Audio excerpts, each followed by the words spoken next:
Welcome once again, ladies and gentlemen, boys and girls, to Mysteries from Beyond the Other Dominion. I'm your host, Dr. Franklin Ruehl. Now, the case of the female Pharaoh. Roll tape. For the case of the female Pharaoh. Yes, I said the female Pharaoh. You might recall previously I spoke of the female Pope. Well, we also had a female Pharaoh. Her name, Hatshepsut.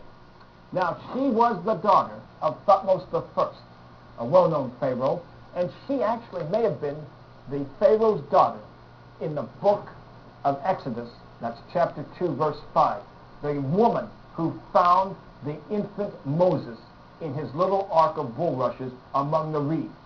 This is debatable because during the 18th dynasty of the New Kingdom, in which she lived, the dates are very controversial.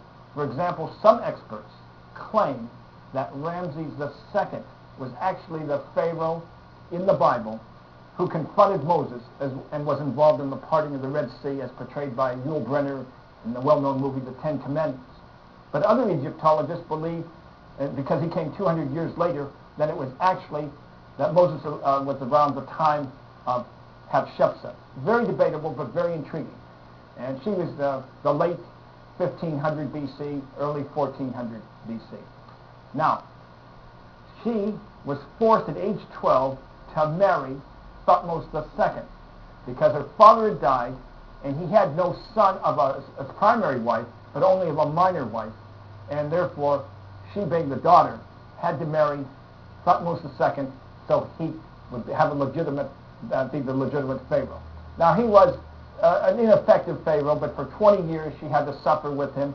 At age 32, Thutmose II died, and she became Queen of Egypt. Not Pharaoh yet, but there was no one to challenge her for the rule. The only son of Thutmose II was Thutmose III, who was from a minor wife.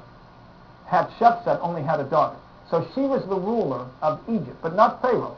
For 7 years, she carried out an extensive building program, constructed the best-known temple of ancient Egypt at Dar el-Nari, and created the best obelisk Egypt had ever seen at Karnak.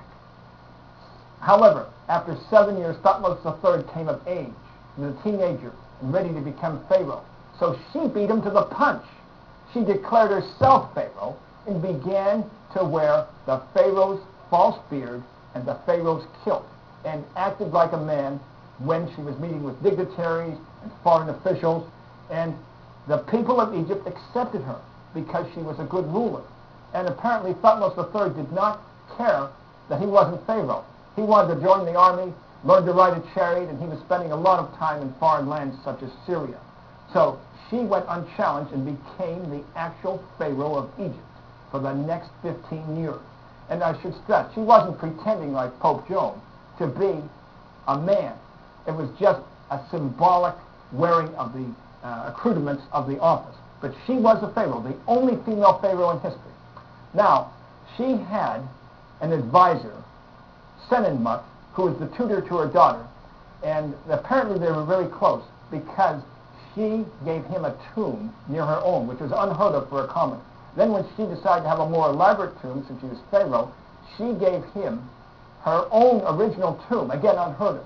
Then their tombs were very close to each other and apparently had tunnels so that they might be able to meet each other in the afterlife. He died, and then she died a few years later, perhaps of a broken heart.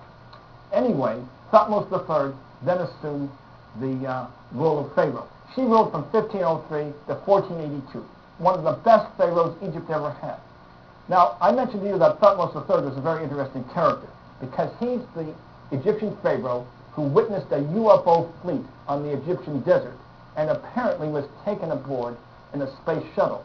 He described, or the hieroglyphics describe, how he met with supreme beings in the sky looking down on Earth. And it certainly sounds like he was an abductee or met with these aliens and was taken aloft in what appears to be a space shuttle.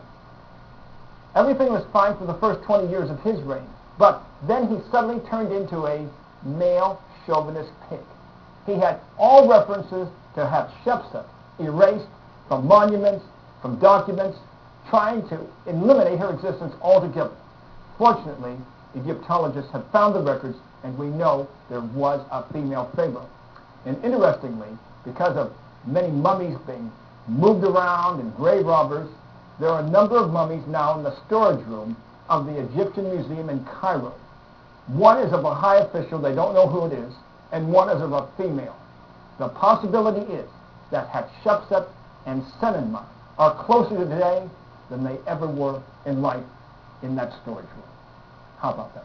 On our show, we try to honor women.